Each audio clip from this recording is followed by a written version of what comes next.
On January 20th, after U.S. President Donald Trump's return to the White House, his cryptocurrency, Trump, surged 73% to a market value of about $9.2 billion. Melania Trump also launched her meme coin. However, cryptocurrency prices fell earlier this week, with Bitcoin reaching a 3-week low. Our technology correspondent Paul Ndiho is here with a special guest. Hello, Paul. Hello, Lino, and thank you. Concerns over a global trade war drove the decline. President Trump initially imposed a 25% tariffs on Mexico and Canada, Canadian imports, and 10% on Chinese goods, but later reversed his decision. To learn more, I'm joined by Mussie Haile, the founder and chief executive officer of Moya Technologies, based in Fairfax, Virginia. Welcome to Africa 54. Thank you, Paul. Thank you for having me. So everybody is talking about cryptocurrencies. Maybe let's start there.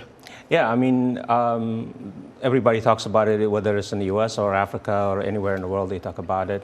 And then with the president's coin that came out earlier this year, we saw the surge and we saw the downfall of it. It depends on, the whole idea behind coins is there is a personality behind it. And if that personality, goes up, the coin goes up. If the personality's mood goes down, it goes down. It depends on how everything goes out. My take on the whole crypto space is that it is very risky. You have to be very cautious. That's one thing. One of the things that is happening with the new administration is they put up a czar, a crypto, an AI czar who's going to be looking at it, which means regulation is coming down the road. And that's where this is going to, will have some adult supervision, whereas today everything's kind of like fluctuating everywhere. So you will have that type of implementation will go through. Whereas the other side of this is everybody goes into the whole Bitcoin aspects of it. Right now it's over $100,000 per coin.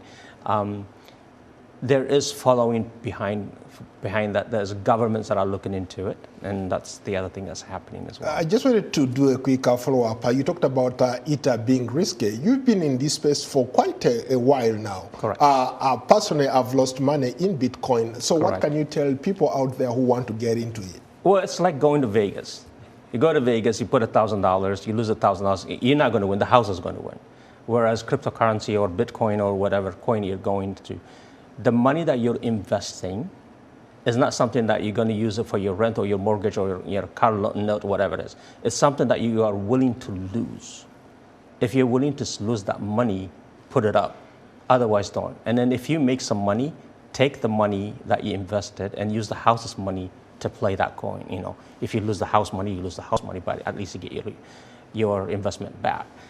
I still think there is value in terms of cross-border payment type of stuff. So if you look at U.S. stablecoins, USTD kind of concept, that is something that's backed by Treasury, that's backed by some kind of gold behind it, that could work.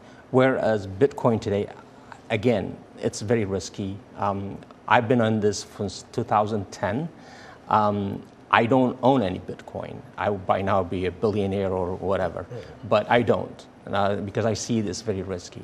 And I've been saying that, and my family knows about this, my friends know about it, and anybody who asks me, I tell them, don't put any of your money, and if you do, take the house's money and play with it, not your own investment. So it's very risky. For it to work, they use a certain technology called blockchain. Correct. A lot of people don't understand how these two work together. Explain. Sure. So the whole idea behind blockchain technology is it's kind of like a chain.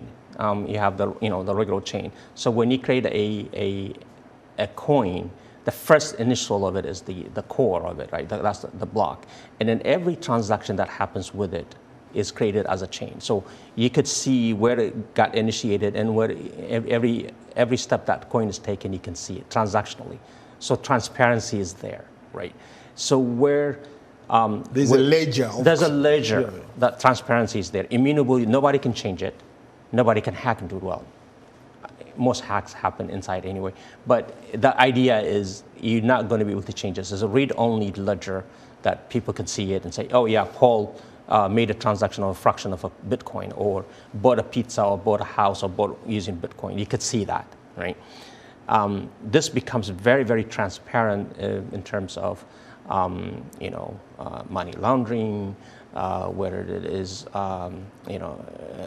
bribes and things like that. You will be able to see who's getting what, right? So this kind of goes into the idea of look at it from a treasury perspective or a central bank perspective. So this Bitcoin has its own central bank. It's inside blockchain. And the government, the US government and other governments are actually looking at how do we use this technology to streamline our processes, to show transparency. As part of the czar, the crypto czar that's been created, this group is going to start investigating how they could use blockchain, how they use cryptocurrency, and other things that goes with it. And then with AI and then everything that's coming down the road, everything becomes, kind of works together. But to me, my focus is more in the blockchain aspects of it. How can I use it? What can I use it for? And that's what I do. In terms of the crypto side of it, that's a product of blockchain. Okay. That's what it is. Unfortunately, we've run out of time. Thank you so much for being here. Thank you for having me. Mussie Haile is the founder and CEO of Moya Technologies Inc, based in Fairfax County, Virginia. That's our report. Back to you, Lino. Thank you, Paul. Great reporting. Be sure to join Paul Ndiho each Wednesday for another tech segment on Africa 54. And that's our show for today. Be sure to watch Africa 54 every day.